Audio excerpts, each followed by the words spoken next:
โดยการนำของมานามาแห่ลูกเกี้ยวมิตรแห่มาแห่สังกัดแห่สถาอยากจะร่วมเป็นซับให้เป็นบนแบ่งโทนเพื่อเป็นมหาบารมีทานจากบาปก่อนน้องเจิญกันได้เนิ่นเอาบุญเอากุศลจากบาปถือว่าเป็นรางวัลสินน้ำใจเฮือกับพนักมิตรแห่มาแห่สังกัดแห่วันนี้โดยความงดงามเพราะลำตำเต้นหลังจากวันนี้ไปพระสงฆ์สัมภะสัมบเนรเห็นน้อยจะได้จำวัดจำพรรษาปั้มเป็งตาณบารมีเจริญจิตตภาวนา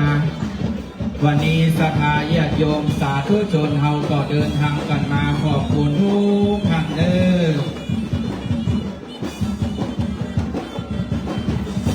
ตอนนี้นะครับโดยการนำของมาแห่ลูกเกี้ยววันนี้เป็นขบวนอันงดงาม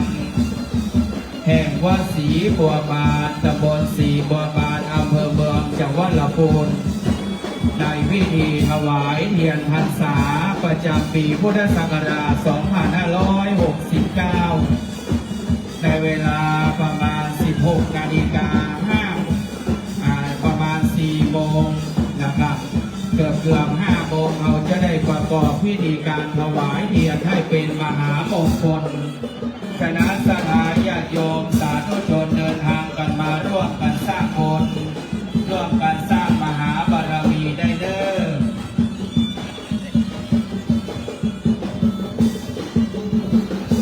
อตอนนี้ได้ตามด้วยป้ายวัดศรีบัวบาน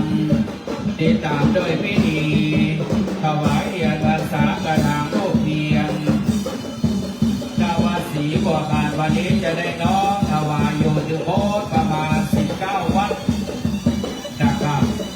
ในตำบลศรีบัวบานตำบลใกล้ชิดติดเทียมวันนี้ถือโอกาสเป็นมหาบุญนะครับในทางเทศบาลศรีบัวบานทางคณะเจ้าหน้าที่พนักงานท่านสท.พ่อหลวงชมรมกำนันผู้ใหญ่บ้านศรัทธาญาติโยมกับบ้านในทางร่วมมาที่ตามด้วยผู้นำเพื่อสักการะเพื่อเป็นโลกนี้และโลกไปตามจะเป็นน้องเป็นมหาทานบารมีขอให้อายุมั่นขวัญยืน100 ตามพวกเขาเด้อ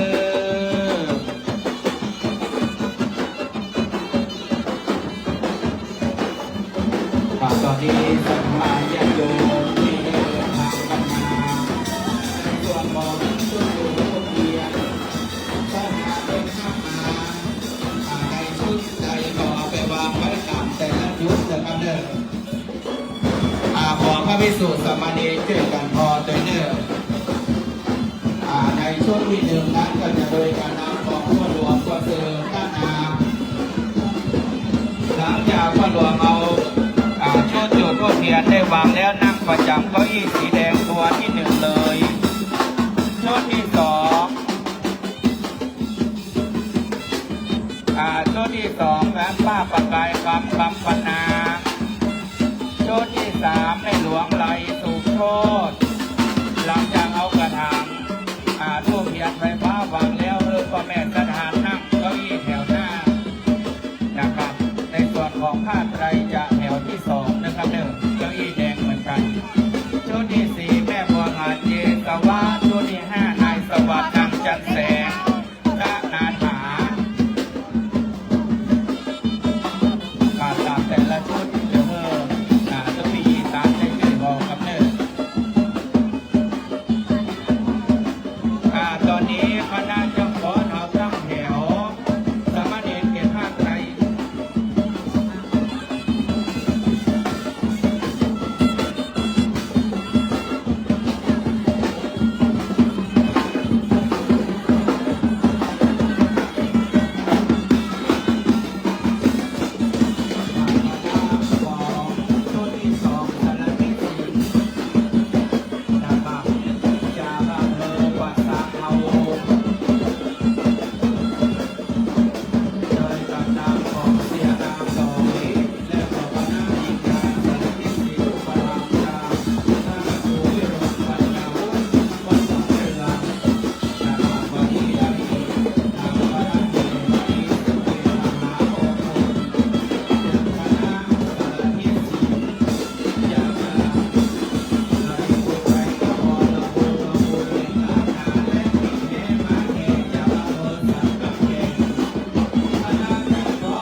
จะได้ป้อนพ่อมเดียวกันนะครับนอกป้อนเล็กเหมือนกันนอก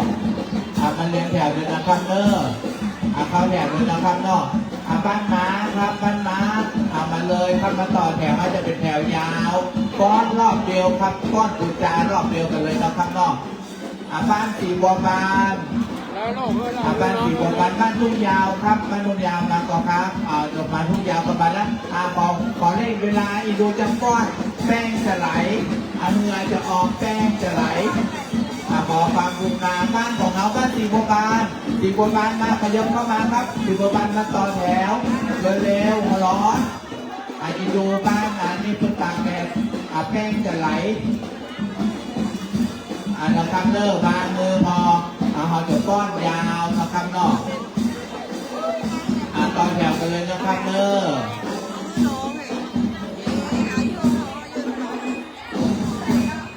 ขอบคุณเด้อ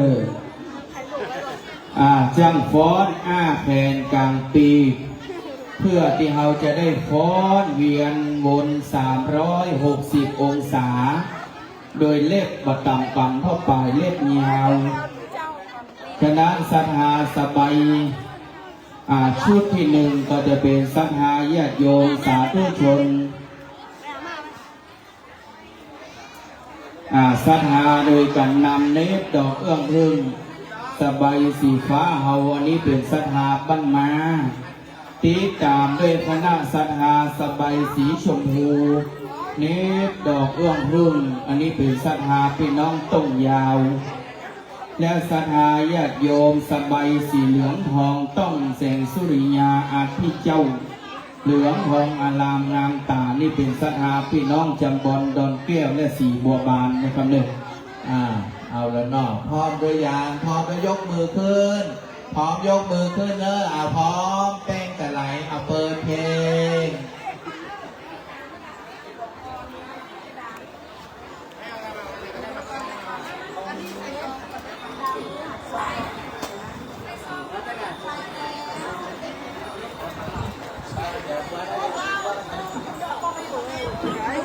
ชมความงดงามขอเสียงปรบมือเนอ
คณะเจ้าของนำลำจะได้ตั้งแถวไล่ลำขอ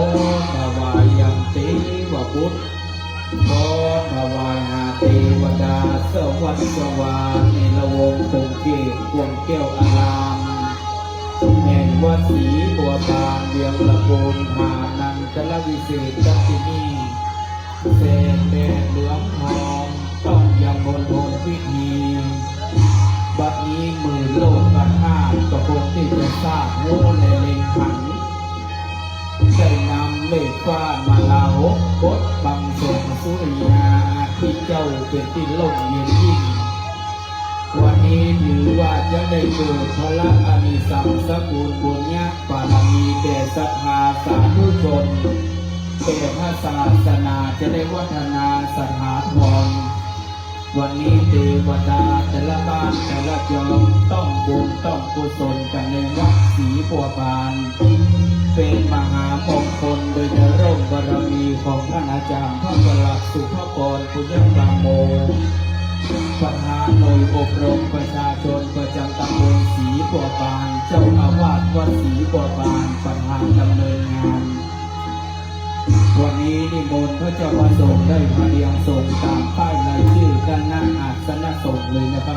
ถ้าหากว่ารูปไหนที่พร้อมเดินทางมาถึงโมดจำนวน19 วัดนะครับ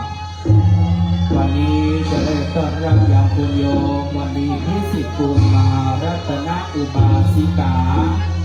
ท่านภาวนาเดินทางจะเดินทางมาร่วมกันถวายผ้าไตรและรูปเทียนในช่วงพรรษาไตรมาส3 เดือนรวมกับคณะสงฆ์ศรัทธาเทศบาลศรีบัวบานงามค่ำเย็นนี้สถานเอาหาที่นั่งเลิศวันนี้ท่านสจ.นงคณัฐสุริยจักรสมาชิกสภาองค์การบริหารส่วนจังหวัดลำพูน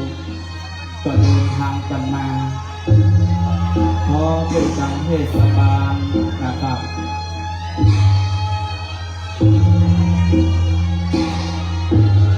ในส่วนของเทศบาลโดยการนำของพันตำรวจเอกสถิต วินิจฉัยนายกเทศมนตรีตำบลศรีบัวบานพร้อมด้วยท่านรองนายกที่ปรึกษาเลขาสท.ก็เดินทางกันมาโดยเฉพาะชมรมกำนันผู้ใหญ่บ้านก็เดินทางกันมาโดยการนำของพ่อกำนันอดิเรกพิศักดิ์กำนันตำบลศรีบัวบานวันนี้จะเป็นงานใหญ่แห่งคณะสงฆ์จากไหว้ศาลหลวงพ่อพระครูสิริวรธรรมเจ้าคณะตำบลศรีบัวบานเจ้าอาวาสวัดต้นยาวนิมนต์ตนท่านสอนด้วยความเคารพ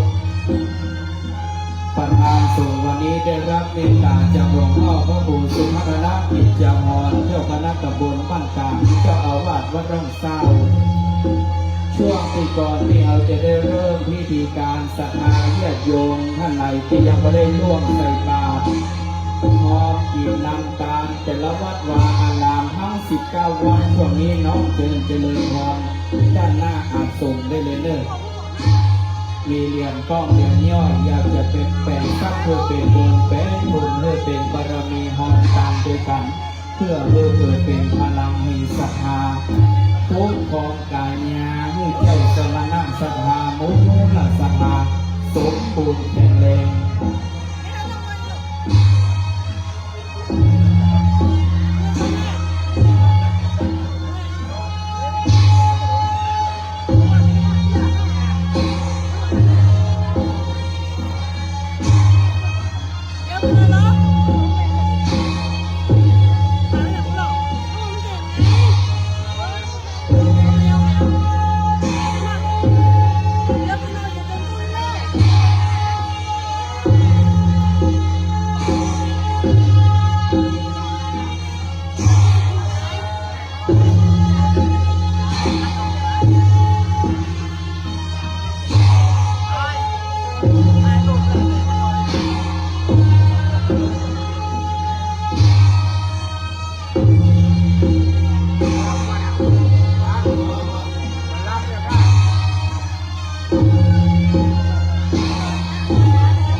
นางลำยืนอยู่กับที่หันหน้าขึ้นกำเรือหันหลังใส่พระธาตุและวิหาร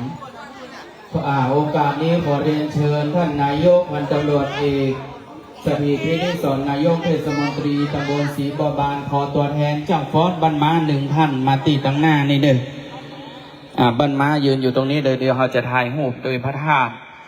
ต้องยาวเรียนเชิญท่านสจ.นนทนาถสุริยจักรสมาชิกสภาองค์การบริหารส่วนจังหวัดลำพูน1 ท่านและขอเรียนเชิญพ่อกำนันอดิเรกพิศักดิ์มอบศรัทธาพี่น้องนะครับจำบอนดอนแก้วและเรียนเชิญพ่อหลวงประเสริฐตนามอบศรัทธาพี่น้องศรีบัวบานวันนี้4 คณะนี่มาละของตรงยาวขอช่างภาพเลยด้วยความงดงามสามัคคีธรรมบังเกิดขึ้นพ่อกำนันขอเรียนเชิญพ่อกำนันดิเรกพิศักดิ์กำนันตำบลศรีบัวบานเจ้าพรบ้านจำบอนดอนแก้วที่พ่อกำนันวันนี้ด้วยความงดงาม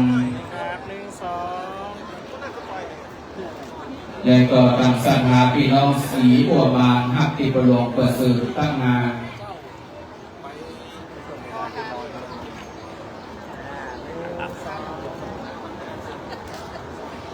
ขอเสียงโป๊กมือเนจังขอนางลำเอาได้ขอนลำซีเรียบร้อยโอกาสนี้หาเก้าอี้ที่นั่งกับศรัทธาญาติโยมสาธุชนเดี๋ยวรอโอกาสเวลาสักชั่วครู่พระเจ้าประสงค์สักพระเวทีก็มีบนพระเรียงส่งตามป้ายเลยชื่อตามด้านหน้านะครับวันนี้ก็ใกล้เกินเวลาที่จะได้ประกอบพิธีเดี๋ยวรอโอกาสเวลาสักชั่วครู่ตอนนี้ศรัทธาสาธุชนเฮาจังฟ้อนท่านไหนที่ฟ้อนแล้วฮ้อนดื่มน้ำเย็นๆนะครับ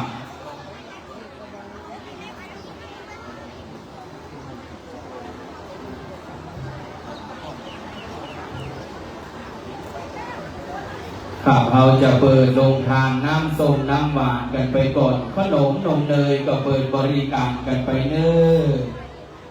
ในช่วงที่รอโอกาสเวลาความพร้อมนิมนต์พระเจ้าประสงค์จากวัดดอยกาวัดหนองรมวัดตรงยาววัดดอนแก้วเสาหินวัดบ้านมาจากพิมดร่องเศร้าพยาพาวัดประสิงห์เพิ่มวัดน้ำบ่อเหลืองสันพยองปัสสักม่อนฤาษีศรีบัวบานวัดต้นปานลองน้ำบ้านไม้ร่องแก่ปัสสักบ้านลูกเมืองงานละโบนวัดศรีปิงชัยทุ่งปะแกหินปิงวัดบ่อแห้วต้นหงหนองเรือหนองน้ำนิมนต์19 รูปได้พระยังสงฆ์เจ้าหน้าที่สามเณรฝ่ายบริโภคดูแลน้ำดื่มพระสงฆ์สังฆพิธีให้เรียบร้อยเป็นเบื้องต้น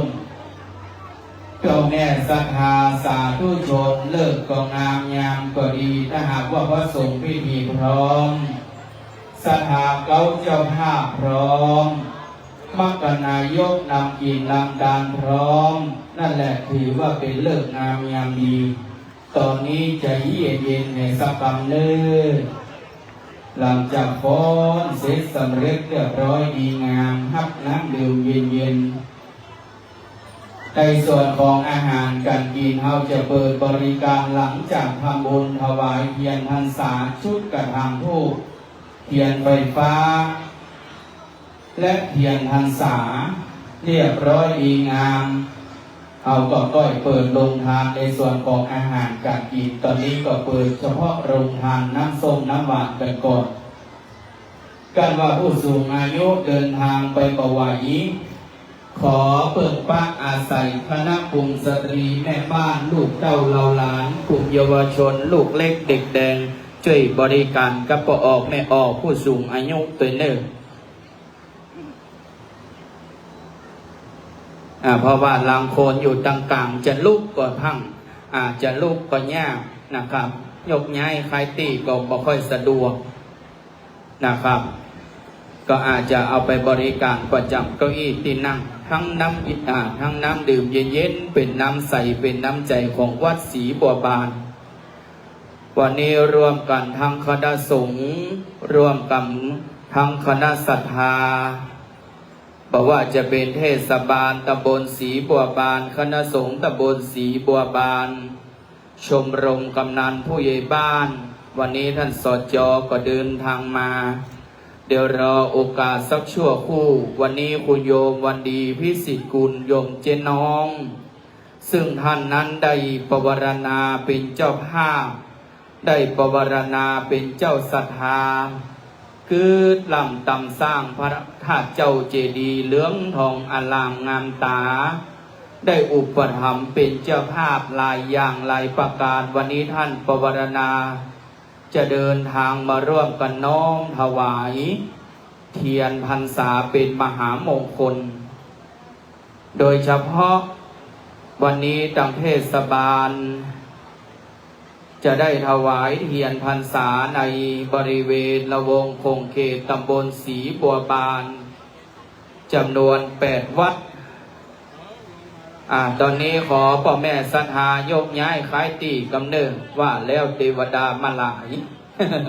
วันนี้จังฟ้อนมันนักเทวดาเพิ่นว่าม่วนก็เลยประทานฝนที่ประมวลหลวงลงมาให้ก่อนสามเณรนิมนต์มาตำหน้านี่เด้อเกยเขียวเก้าอี้วันนี้เป็นรอบที่2แล้วนะครับนิมนต์สามเณรระดมกำลังบังเล่เขาจะได้ไงเนี่ยเย็นนี่กะเย็นดีเขาใหญ่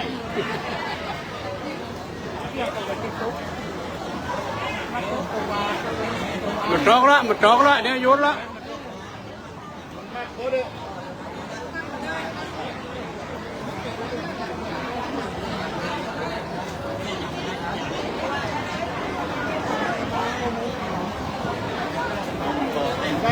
โซเฟอร์เข้าโหนวัดออกคุณภาพเนี่ยเข้าซุ้มประตูหลวงทางวัดออกตรงไปแล้วเลี้ยวขวาก็พอพ่อบ้านช่วยก็โซเฟอร์กันโซเฟอร์บอกว่าสีปีกชัยวันนี้จะเข้าประตูวัดออกคุณเนี่ยถอยท้ายเข้า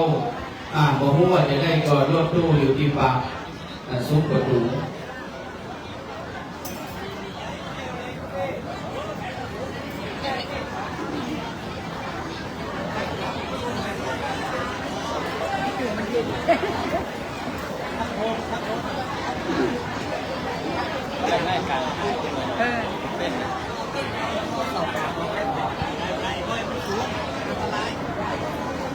ใหญ่แหละมัน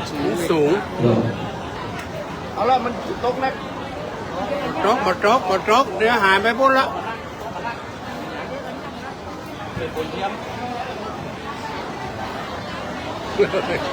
ใหญ่นิมนต์หลวงพ่อเข้าไปด้านในโฮมก่อนเดินคำหนึ่งขอนิมนต์พระสงฆ์ได้ขยับลงขยับไปทางขวาขยับเข้าไปทางหน้าทางในนิดหน่อยวันนี้กราบไกรเมตตาหลวงพ่อท่านพระครูสุภาพและกิจเจริญพรตอนนี้นะครับต้อนรับอย่างคุณโยมวันดีพิสิทธิ์กุลโยมเชน้องซึ่งเป็นมหารัตนอุบาสิกาได้อุปถัมภ์โยยกพระศาสนาศรีบัวบานด้วยดีเสมอมาวันนี้ท่านได้ประสานกับท่านเจ้าอาวาสว่าวันพรุ่งนี้โยมเจ๊ตั้งใจอยากจะมาร่วมบุญใหญ่วันนี้ได้เดินทางมาด้วยความร่มเย็นด้วยความชุ่มฉ่ำคนว่าเศรษฐีมีไหนมีสีบัวบานผู้สั่งสมบุญบารมีย่อมจะได้รับความร่มเย็นเปิดว่าบ้านไหนเมืองไหนทำบุญเศรษฐีตาลฝนตกยายกการฝนแรงวันนี้บ้านนี้เมืองนี้ตอนฮักเศรษฐีผู้ใจบุญนายบุญผู้ใจดีมีนามว่าคุณโยวันดีพิสิทธิ์กุลเปียประดุจดังนางวิสาขามหารัตนอุบาสิกาผู้ถวายการดูแลพระพุทธเจ้าในสมัยพุทธกาลที่ผ่านมาผมไม่ได้คุณโยม พี่น้องวันนี้มีโอกาสจะได้ร่วมกันสร้างบุญเพื่อรุ่งเรืองรองพุทธศาสนาพัฒนาไปถ้าเดียวแห่งสักวันหนึ่งจะได้มีโอกาสเข้าสู่การประกอบพิธีแต่เจ้าก็โดกมาเหียสักประมาณ10-20 นาทีตอนที่เป๊กตุปีอ่อนเพื่อแรงที่อุโบสถปัญหาก็โดกไปยกแรกเทวดาเพื่อเอาฝนหลวงมาร่วมพิธีการกันว่าเดิมเวลาที่เราจะได้ประกอบพิธีถวายเทียนพรรษาเทวบุตรเทวดาก็เอาลงมาแห่งหาหนึ่งฉะนั้นวันนี้ถือโอกาสด้วยความร่มเย็นนะครับเนี่ยก็เป็นอุปสรรคในการกินทานวันนี้ท่านนายกท่านสจก็กำนันประหลวงผู้ช่วยร่วมด้วยช่วยกันจะเป็นมหาบุญจะเป็นมหาอานิสงส์บุญสหายโยมหาเก้าอี้ที่นั่งเลยเนอหยุดละมีแล้ว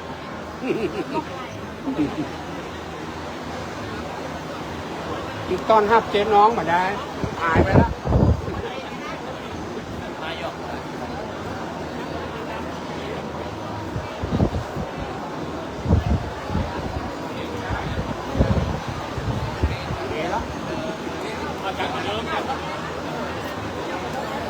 สมณีจัด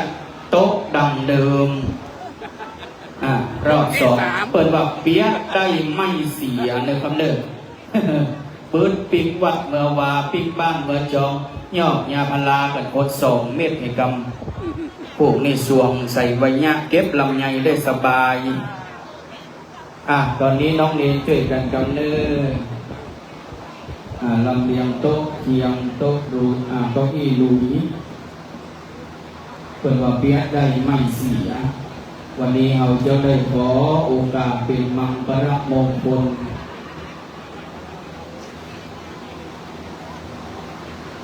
วันนี้ได้นามของสภาศรีบัวบานโดยการนำของทางท่านนายกพันตำรวจเอกสถิตพิริศรท่านนายกเทศมนตรีตำบลศรีบัวบานและในนามของพี่น้องท้องที่ท้องถิ่นจังหวัดลำพูนโดยเฉพาะองค์การบริหารส่วนจังหวัดลำพูนก็ด้วยกันนำของท่านสจ.นนทนาสุริยจักรนะครับสมาชิกสภาองค์การบริหารส่วนจังหวัดลำพูนและก็ในส่วนของท้องถิ่นนะครับโดยเฉพาะประเทศบาลเรียนเชิญขยับเป็นที่เก้าอี้หลุดอะไรในคำเด็ด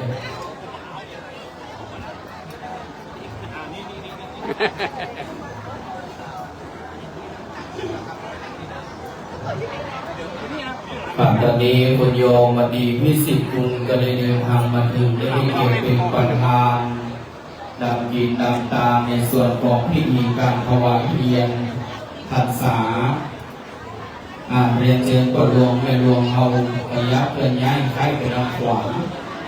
กันเก้าอี้ลุยเต็มไปด้วยสันทางนั่งเก้าอี้สีขาวเจ้าอยู่ร้อยสเก็ตครับใครที่ได้รับเป็นเจ้าภาพชุดผ้าไตรนั่งเก้าอี้สีแดงแถวที่2นะครับจะได้ง่ายในการสะดวกในการประเคนถวายผ้าไตรชุดแรกจะได้ถวายนะครับกระถางรูปจุดธูปเทียนระบบไฟฟ้าเกิดความงดงามนี่จะเป็นชุดแรกนั่งแถวที่1ตอนนี้ได้เตรียมความพร้อมงดงามก่อน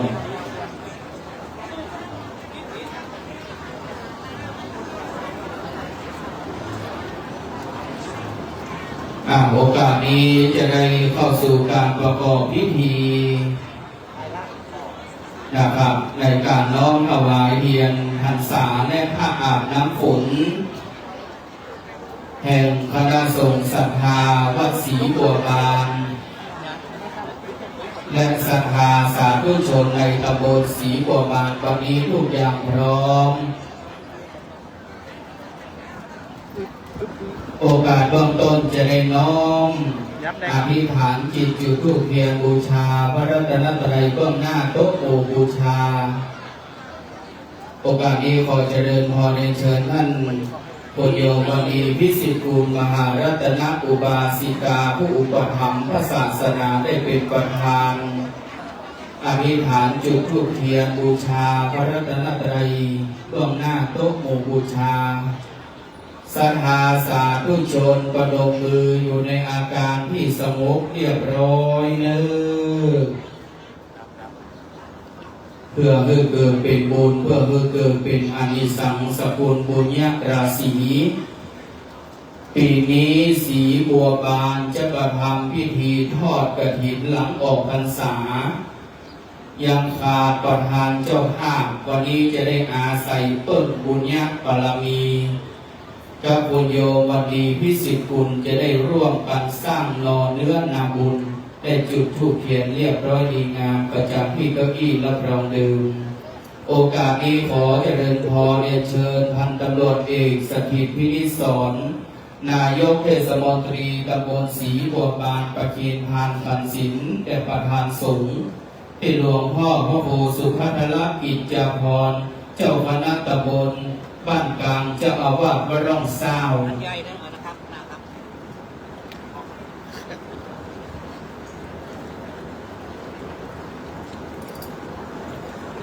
หลังจากนั้นเก้าอี้รับรองเดิมโอกาสต่อจากนี้ไปเราจะได้ไหว้พระสมาทานซึ่งเป็นจะสิ่งตั้ง5 ข้อตามลำดับปราบ1ปราบ2ปราบ3อิมินาสกาเลนะพุทธังปูเชมิอิมินาสกาเลนะธัมมังปูเชมิอิมินาสกาเลนะสังฆังปูเชมิอะระหังสัมมาสัมพุทโธภะคะวาพุทธังภะคะวันตังอภิวาเทมิสวากขาโตภะคะวะตาธัมโมธัมมังนัมมัสสามิสุปฏิปันโนภะคะวะโตสาวกสังโฆสังฆังนัมมามิต่อไปสมทานเบญจศีลยังพันเตวิสุงวิสุงรังคณาทายาติสารเนนะสหปัญจศีลานิยาจามาทุติยัมปิมะยังพันเตวิสุงวิสุงรังคณาทายาติสารเนนะสหปัญจศีลานิยาจามาติยัมปิมะยังพันเตวิสุงวิสุงรังคณาทายาติสารเนนะสหปัญจศีลานิยาจามา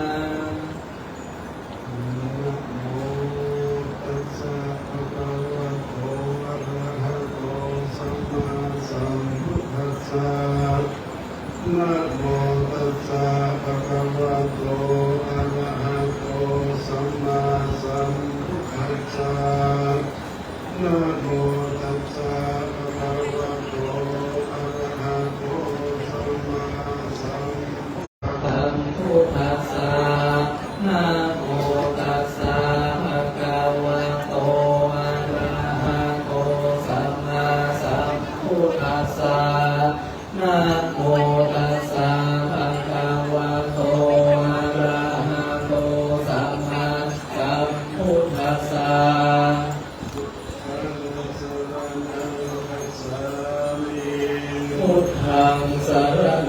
กัจฉามิธัมมังสรณังกัจฉามิสังฆังสรณังกัจฉามิ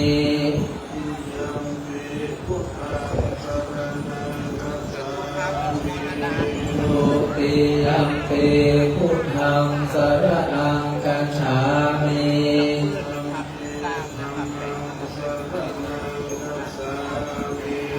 ทุติยัมปิธัมมังสรณังกัจฉามิ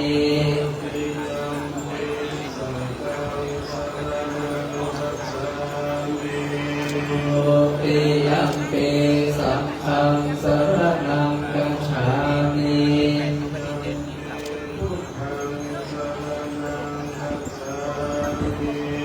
อาติยัมปิพุทธังสรณังกัจฉามิ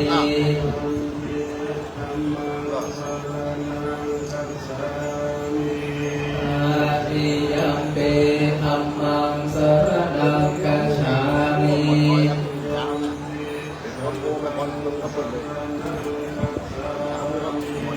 อาติยัมปิสังฆังสรณังกัจฉามิ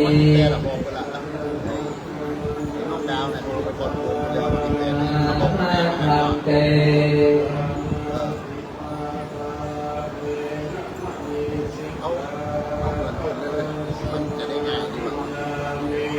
ปานาติปาตาเวระมณีสิกขาปะทังสมาธิยามิ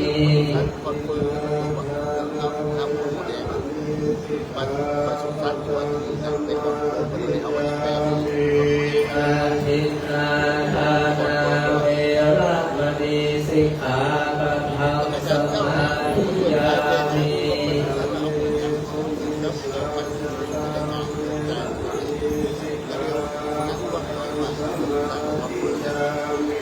กาเมสุมิชาจาเวระมณีสิกขาปะทังสมาธิยามิ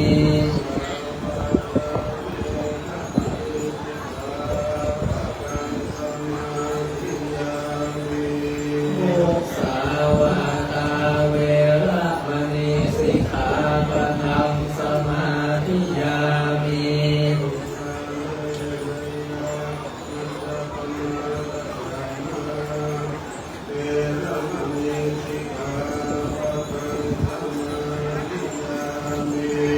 สุมาเม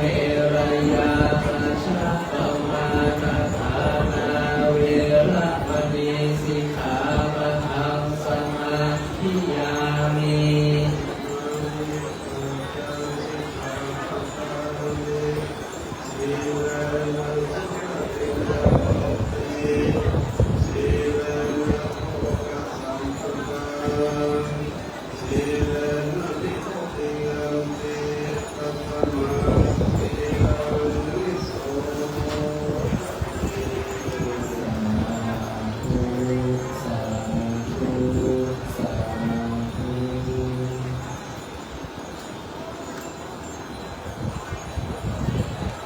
ครับในโอกาสนี้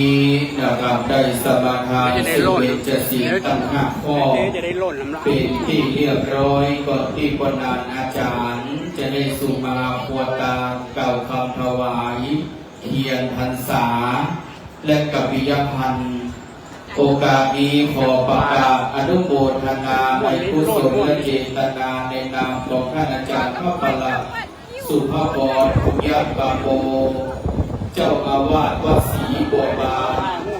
ในนามของศรัทธาอนุโมทนาในกุศลและเจตนากับคุณโยมวันดีพิสิทธิ์กุลโยมเจ๊น้องซึ่งเป็นมหารัตนอุบาสิกาผู้ยอดยิ่งแห่งพระศาสนาปวารณาถวายทานกฐินสามัคคีณวัดศรีบัวบานในวันอาทิตย์ที่ 8 พฤศจิกายน พุทธศักราช 2569 เวลาประมาณ 9:30 นาทีจำนวนยอดกฐิน 1 ล้านบาทสาธุพร้อมๆกันเด้อสาธุสาธุสาธุข้าเป็นมหามงคลแก่ศรัทธาสาธุชนเราซึ่งปุญโญกวารณาเป็นกับเป็นเก้าเจ้าข้าและศรัทธาสาธุชนเขาก็ร่วมสมทบเด้อเปิดว่าเศรษฐีตานฝนตกประกาศอนุโมทนายอยกเพื่อเป็นมหาบุญตอนนี้เทวดาทราบโมเลงหันยกยอดฝนสมณเณรฝนตอนนี้ด่วนเด้อยกที่สา อั ม นนี้มนต์หลวงพ่อตัวเองประธานสงฆ์และหลวงพ่อท่านก็ครูสิริโกรธรรมรูปที่สองมาแถวที่ด้านหน้าเลยเด้อข ข อ องหายไปแล้วฮะ ถวายการดูแลหลวงพ่อ หายแล้วนี่ ในช่วงนั้นก็เป็นช่วงโปร่งสบาย หายไปแล้วก็มีแล้วนี่ ยกแล้วไปวันนี้เทวดาโลกอนุโมทนา แกมันอ่ะ วันที่8 พฤศจิกายนนะครับเด้อ9 โมงครึ่งเนื่องด้วยวันหลังจากออกพรรษาระยะเวลา1 เดือนตั้งแต่ออกพรรษาไปหายี่เป็นหรือลอยกระทงนี่เป็นเจ้านิยมเป็นช่วงการละทานงานตามกฐินที่8ในช่วงเจ้าก็มีวัดปัดลุกเมตตาบารมีท่านพระครูกาลิกาวรายุวรยุทโธต่อวันที่8ช่วงเจ้าที่วัดศรีบัวบานต่อช่วงเจ้าฉะนั้นน้องเจิญศรัทธามาร่วมกันสร้างมหาบารมีร่วมบุญกับคุณโยมวันดีพิสิทธิ์คุณต้นเป็นประธานเป็นการเป็นเก้าเจ้าภาพนำตาม1 ล้านบาทต่อไปศรัทธาญาติโยมจะได้สุมาควรตาและน้อมถวายเทียนพรรษาชุดจุดธูปเทียนระบบไฟฟ้าและกัปปิยพันธ์ปนานอาจารย์จะได้สุมาควรตาผู้ช่วยอาจารย์ยกอุ้มตุ้งขันเด้อ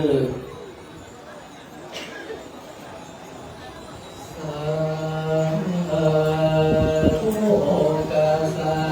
นามิอาแต่สัมภาวะทุตานา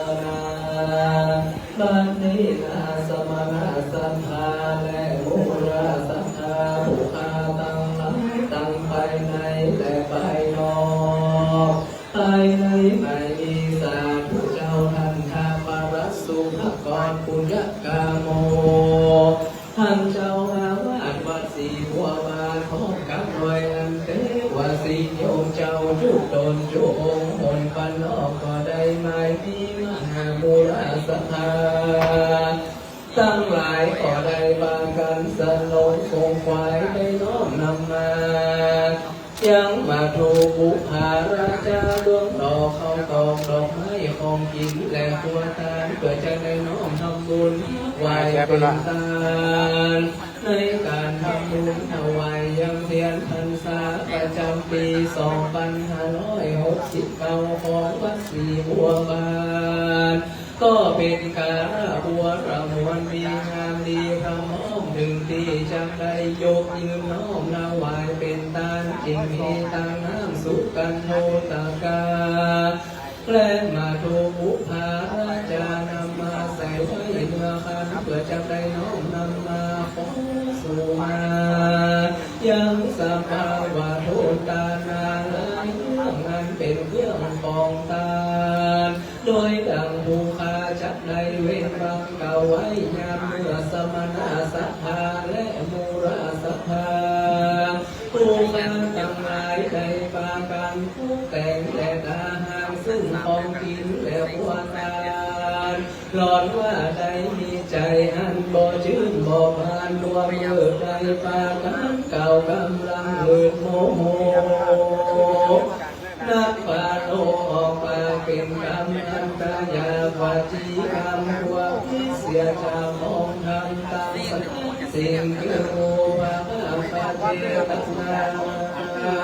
อันยิ่งบอกบังเกิดขึ้นตั้งแต่ในใจมุนจังบางปาเจตนา ร้อนว่าบ่ได้มีใจอันเข้าใสและของแผ่วอาปาราภาเจตนาร้อนว่าได้มือตาแล้วบ่มีใจจงชื่นได้ยินดีกลัวว่าบ่ได้ปิติใสตื่นตองใจยังเกี่ยวข้องด้วยโรคมาเชรณธรรมศรัทธาผู้ค้าทั้งหลายก็กลัวว่าจะเป็นโทสะกรรมได้มาติดแต่จริงได้ปากันโกดแขวกขอสู่มาขอสัพพะวัตถุตานาเจ้าจุงได้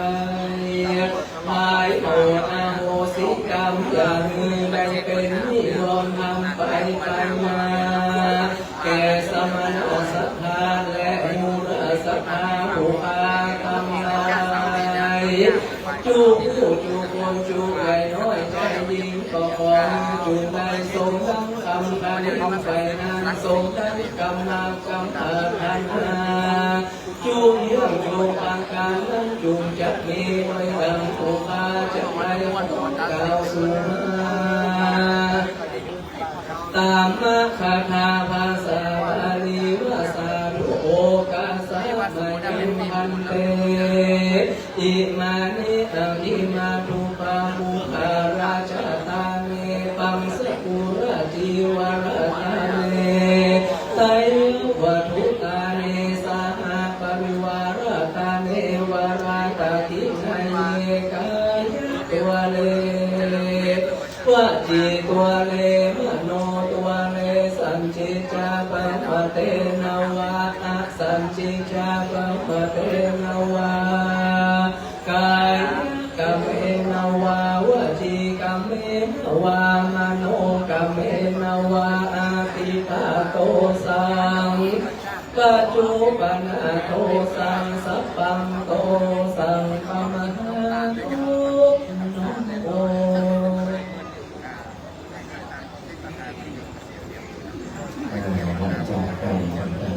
สวัสดีครับเป็นตัวตั้งนะครับการก็บอกกรมสิริพงศ์วัยยาวัชกรวัดสุโยบานเชยนำเอาน้ำก็มีสมบัติในทางผมยังโกมินโกตังแห่งสมาธิ มีละเป่งหมดละ ตอนที่ได้ข่าวของโอไลท์เก่งต่อไปนะครับ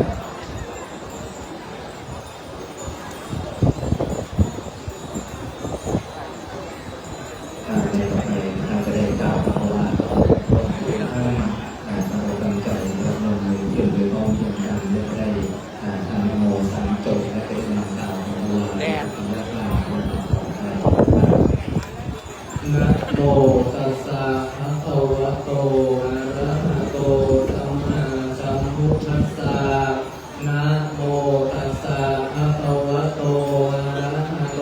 สัมมาสัมพุทธัสสะนะโมตัสสะภะคะวะโตอะระหะโตสัมมาสัมพุทธัสสะอิมานิมายังพันเตกัปปิยะทันดานิสปาริวารานิภิกขุสังฆัสสะโอโรชยามะสาธุโลพันเตภิกขุสังโฆอิมานิกัปปิยะทันดานิสปาริวารานิปฏิคันหาตุอัมหากังหิปะระกังหิตายะสุขายะข้าแต่พระสงฆ์ผู้เจริญ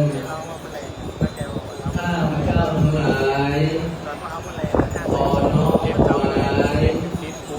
ซึ่งกัปปิยะทานพร้อมกับของอันเป็นบริวารนี้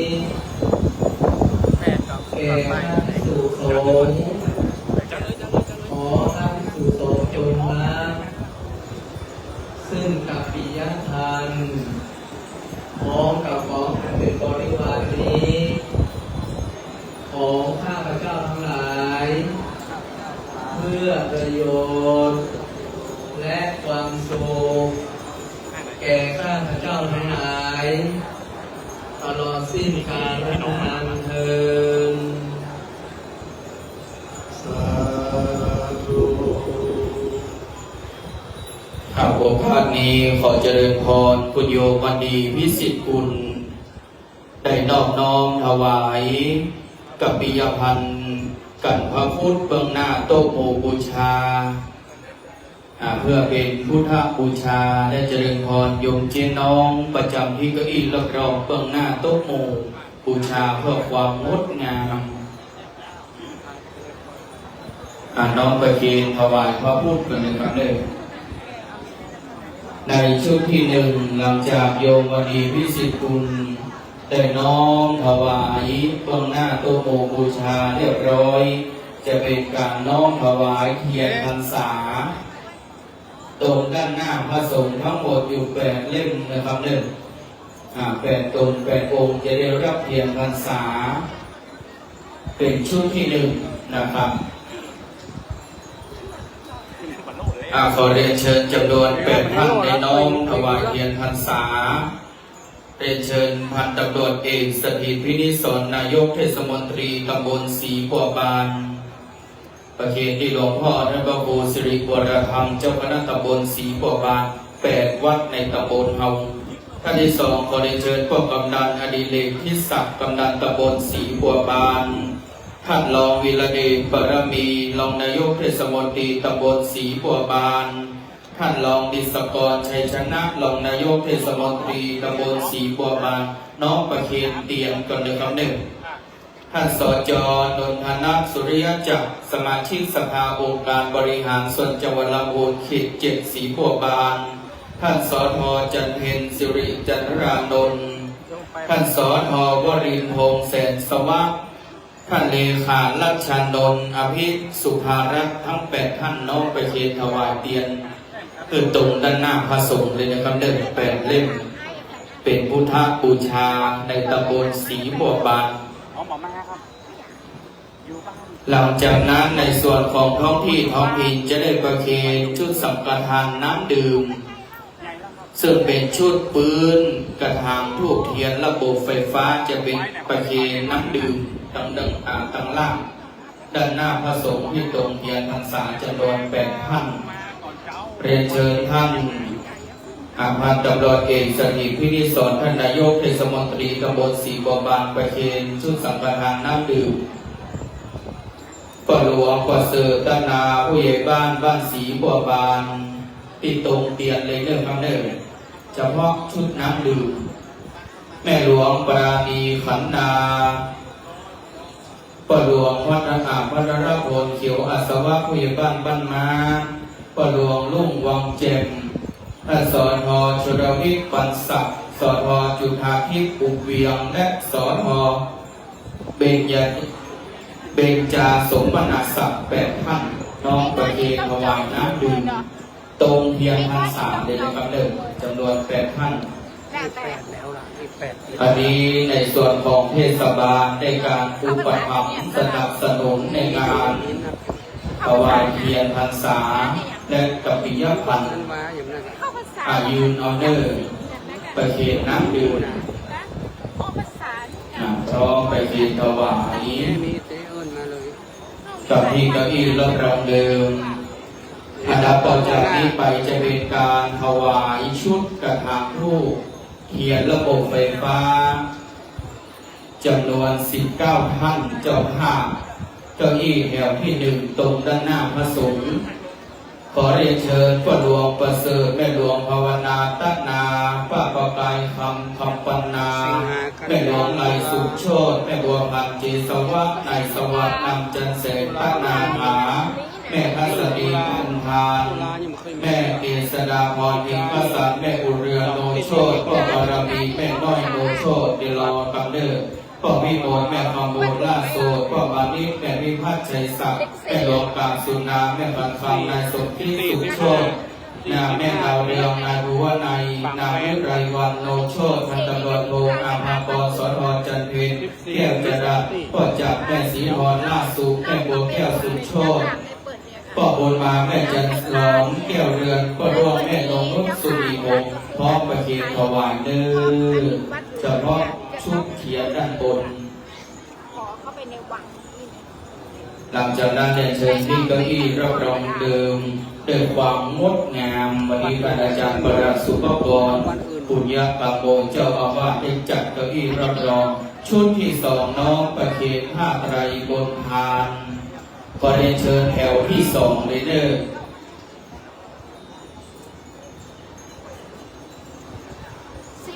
นายโพวงศ์ราชกันทรนางสาวสิริควันเสาภาษาหากว่าเดินทางมาไม่ได้ขอตัวแทนสทเบญจาสมนาศักดิ์อาจารย์เพ็ญลักษณ์สิริโชติวัชรกิจนางสาวการ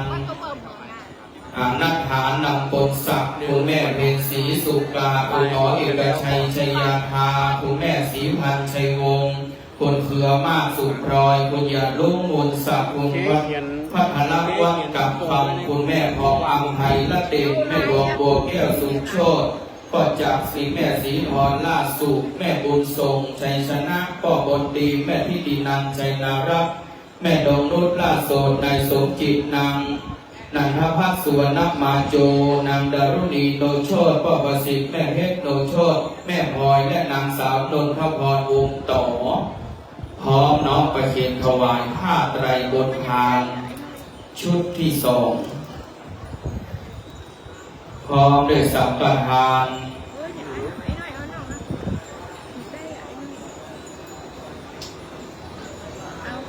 ข้าสังฆทานน้ำดื่มนะครับพร้อมด้วยบาตรปัจจัยขอเรียนเชิญครอบครัวแม่สุนาโนโชตร้อยตำรวจเอกดำรงนางจุไรรับจักรเรืองแม่เกษดาพรมีพระสัตว์ได้ยินรายชื่อแล้วเข้ามาเดอร์ประจำด้านหน้าพระสงฆ์เราความพร้อมกันพ่อโสบูรณ์แม่อารีโนโชตพ่อน้อยมีแม่เสงี่ยมโนโชตนายอุทัยนางบุญต้องขันนาลักษ์พ่อวิโรจน์แม่วงเดือนทาเศร้าพ่อประสิทธิ์แม่ละไมพาบุญน้อยพ่อสุภาพแม่จรุลาศรีพิชัยพ่อสุรพลแม่สุทยาคำปันนาพ่ออุทัยแม่หองพันคำปันนานายสำราญนางจำวรีโนมัตโนโชตนะครับแม่สมหวังมาตาพานางสาวพัชราพัชรวรัยภารโชป้าเกสุดาคำปันนาผู้ช่วยปรีชานนางยุพินศรีบัวบานขับทั้ง19ท่านขอเรียนเชิญในเนิ่งขับบางครั้งคนอ่านบริเขียนคนเขียนบริอ่านพิพาทใดก็ต้องขออภัยเปิดว่าขนาดสอนเพศสอนสุพรรณคนยาภัยคือเลียมส่วนดูเจ้าโอโมลูกจะมองในเบียงขออภัยจินเนอร์เดี๋ยวรอความพร้อมให้กันพอบางครั้งของยุคนี้ใจ AI สระอีสระอีอาจจะเคลื่อนที่ไปขอเรียนเชิญผู้อยู่ตั้งหน้าน้องไปเคนถวายกับปิยพันธ์พร้อมด้วยบาตรปัจจัยนำทางสาธุสาธุสาธุอนุโมทามิข้าพาไตรพระภิกษุสามเณรวัดศรีบัวบานโอกาสนี้คุณโยมวันดีพิสิทธิ์คุณโยมเจน้องได้ปวารณารับเป็นเจ้าภาพวันนี้ขอน้องเจริญพรโยมวันดีพิสิทธิ์คุณได้น้องประเคนผ้าไตรและยอดปัจจัยแด่ลูกพระลูกเนรวัดศรีบัวบานท้ายอาสม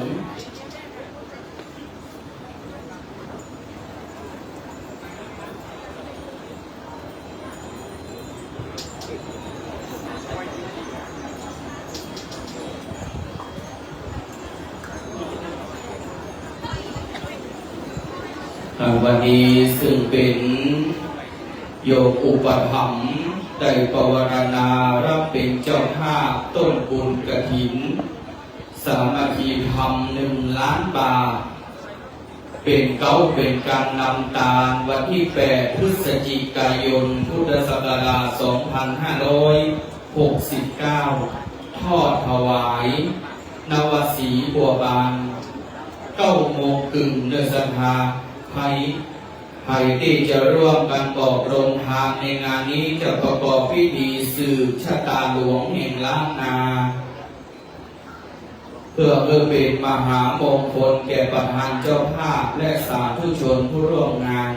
วันที่8จะมีการสืบชะตาหลวงเลิก8 พฤศจิกายนจะประมดกดใส่โทรศัพท์ไว้นะครับการว่าคนสูงวัยนี่เล่นโทรศัพท์ไม่ไหวจดติดปฏิทินเด้อจะไปสลับจดวันที่1 กับ 16นั่นเป็นวันหวยออกการว่าวันที่เราจะได้ทอดกฐินใหญ่วันที่8 พฤศจิกายนนะครับร่วมบุญกับโยมวันนี้พิสิทธิ์คุณภัยที่ภาวนาจะร่วมเป็นนอเนื้อนาบุญเป็นสายทานมหาบารมีเริ่มสตาร์ทย่อนอองสินกันคนละบาท2 บาทคนละแบงค์2 แบงค์ลำไยจากกำไรลำไยวันนี้ถือโอกาสเป็นบุญใหญ่โอกาสต่อจากนี้ไปพ่อแม่ศรัทธาสาธุชนทุกท่านกะเกียมเตรียมน้ำยากะเกียมเตรียมน้ำยาใครก็มีน้ำยาเตรียมน้ำใจตั้งสัจจะอธิษฐานบวชน้ำรับพรจากพระสงฆ์สืบต่อไปเนิ่น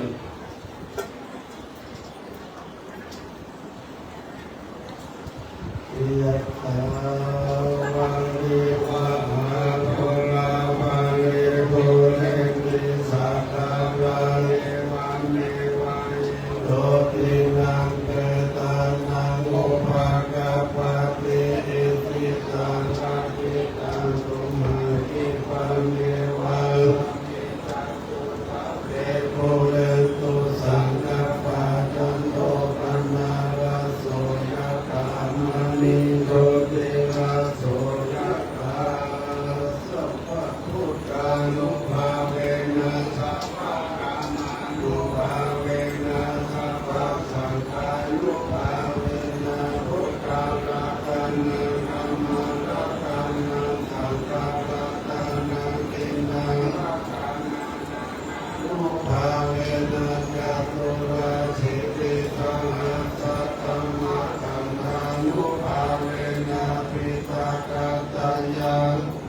เวนะสินาสาวกานุภาเวนะสัพเพเตโลกาสัพเพเตราชาเปเตอันตรายาสัพเพเตอุปัฏฐวาสัพเพเตตุนิมิตาสัพเพเตวานันตาเวนะสันโตอายุวัฏฏะโกตันนาวัฏฏะโกสิริวัฏฏะโกยะสัพพะตะโกปัลลาวันวันนาวัฏฏะโกสุขาวัฏฏะโกโหตุสัพพะทาลุกาโลกาปัญญาวินาศโสกาสัตโตปัตตวาอานิกาอันตรายาภิวินาสันตุยัตเตสัสสะกายาสิทธิกานังยาปังสุขีอาคายังสุขังวาลังสิริอายุจาวันโนจะโอกามุนิกายาสวาลตาวาสัจจายุจะสิวัสิกิปวันตุเตสัพพิติโยวิวัจจันตุสัพพะโลกวินาศตุมาเตภวัตวันตรายโยสุขิติอายุโกภวะอภิวาทนาสิริสานิจังวุฒาปัจจายโนจันทโรธัมมาวัฏันติอายุวันโนสุขังภะลัง สาธุ สัพพิติโยยันตุสัพพะโตโกสัพพุเตภวะกันทะเลสุขีติกายุโกภวะอภิวาทนาสีติสามิงจารุธาปัจจายโยจัตตารโอธรรมาวะติอายุวันโนสุขังภะลังเจริญพัฒนาแผ่เมตตาอย่างละไว้นะครับทิทังทานากัมมังนิพพานาปัจจโยโหตุโนนิจังอิตังศีลากัมมังนิพพานาปัจ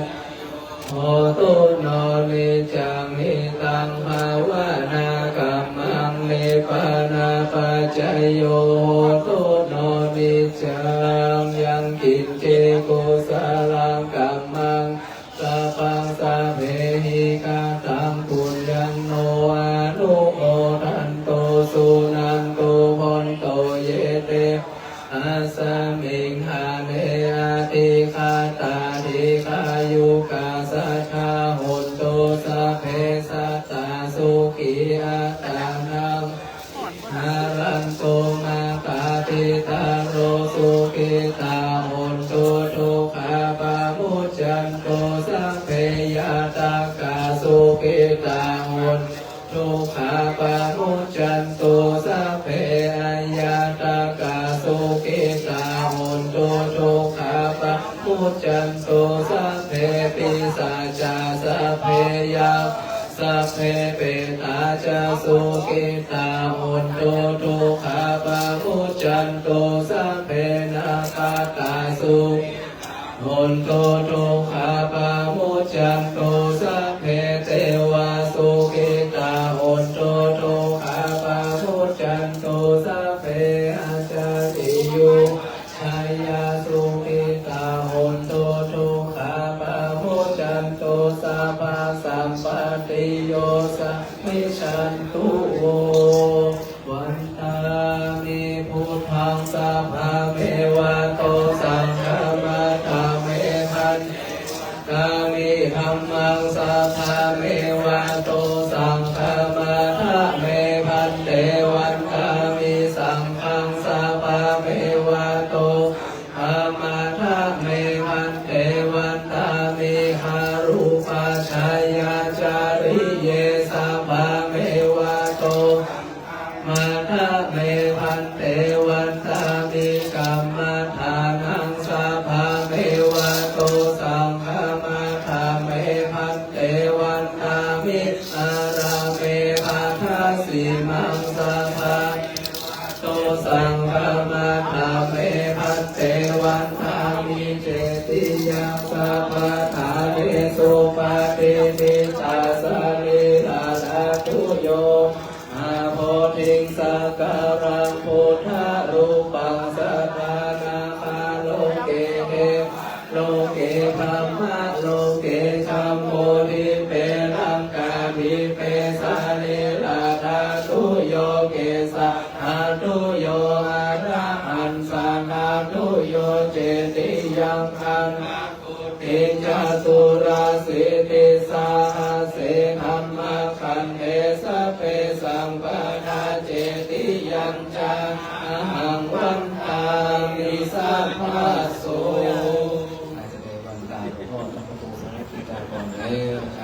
วันมิตามิพันเตสัพพะนาปาราทังธรรมะธรรมเมพันกตังปุญญังสามินานุโมทิตาปังสามินากาตังปุญญังไมหังนะทัพปังสาธุสาธุอนุโมตามิ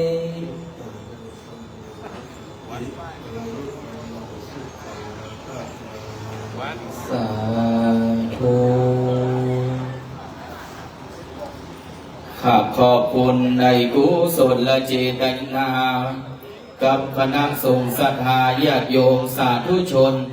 อาโซเฟอร์รับเครื่องทยทาน เฉพาะผ้าไตร น้ำดื่มชุดจุดธูปเทียนบาทและพานเอาวางไว้ที่เดิม ตอนนี้ยอดพระใจดำตาลอยู่ในย่ามพระสงฆ์สังฆะเรียบร้อยดีงาม ปีหน้าฟ้าใหม่เขาจะได้ทำพิธีกิจกรรม วันนี้ขอบคุณคุณโยมวันดีพิสิทธิ์บุญมหารัตนอุบาสิกา ได้อุปถาอุปธรรมเป็นกันเป็นเก้าเจ้าภาพได้น้อมถวายผ้าไตรเป็นทาน และปวารณาน้อมถวายยอดกฐิน1 ล้านบาทวันที่8นะครับเด้อ8 พฤศจิกายน 2569 9 โมงคืนจะมีพิธีสืบชะตาหลวงและน้อมถวายกฐิน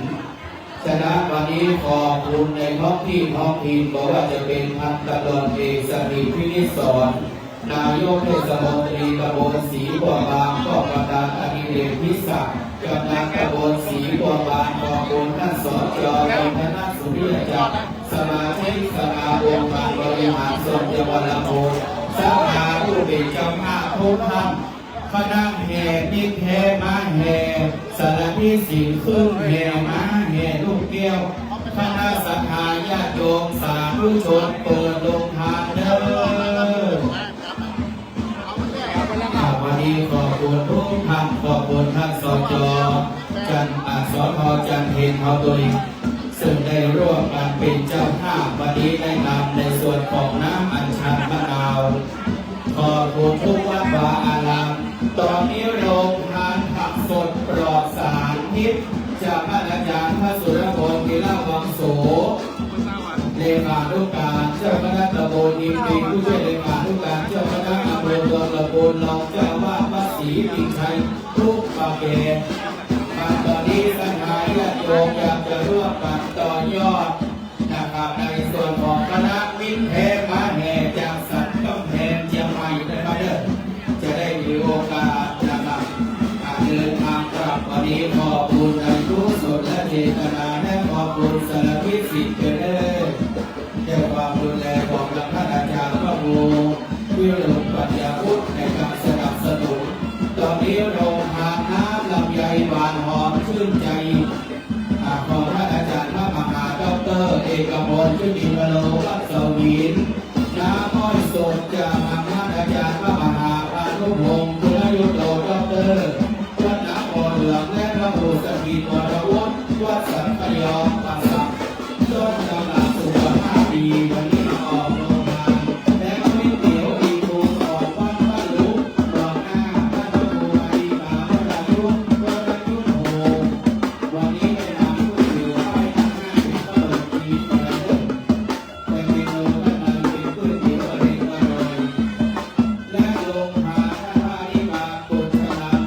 สุนิยาโนวัดจันทิโลพร้อมศรัทธาบัตรสิยุเข้าประทานโรงทานได้เลยฝากและท่านพระครูรัตนสุตานุโยคมหาสุนิสมุโสพร้อมด้วยศรัทธาญาติโยมพี่น้องมาร่วมกันแก้ประเดินทางต่างๆ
ผู้บาเจ้าอ้วนวัดศรีปิงชัยมีบริการขอบคุณพี่น้องศรีปิงชัยนุ่งปากแกเด้อพระอาจารย์สุรพลได้ออกโรงทานผักสดโบสถ์ละน้ำแม่นอหมดหรือยังมีอยู่สถานให้ใครได้พักการจ้อนไปจอใส่ลูกหมูวัดพูดมานี่ได้เลยเด้อประตูวัดจะด้านเหนือนะครับสจสทอบตชลบหินเข้าพักในบ่อนวันนี้วัดศรีบัวบานตั้งโรงทานมหาบารมี าก้วยนมสดมีตึงนะครับยักษ์มะม่วงประโยงอยู่ที่หน้าศาลาปฏิบัติธรรมมูลวัดออกลอดช่องสิงคโปร์โบราณการพักมีไซแหนมก็มีอยู่ที่บริเวณซุ้มประตูลำนิตะวันออกตอนนี้พักก็ม่วนกันอยู่ที่บริเวณท้ายกระบะบอสถานจะไปตั้งกระบะคนเฮกเตอร์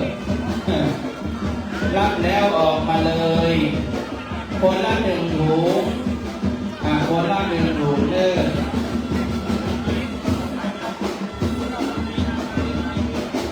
วันนี้พักการจนก็มีอยู่สักห้าใครที่จะต้องการทำปอดสารพิษถ้าหมดแล้วโซดาพนักงานใจแจงยกมือใส่ไฟตู้ดิโอโม่ทำเรื่องว่าหมดในช่วงไหนตอนนี้ยังมีอยู่คนละหลุมจะได้รั่วหรือเป็นบุญเป็นมหากรณีและก็คนที่เอาฝากผู้สูงอายุได้เลยเป็นกรณีพิเศษเอาฝากคนเฒ่าคนแก่โดย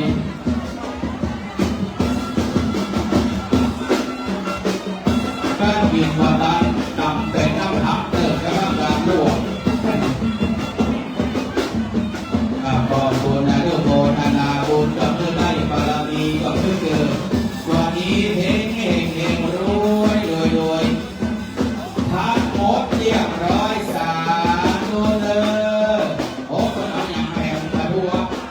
มะเขือสีม่วงใส่ที่ถุง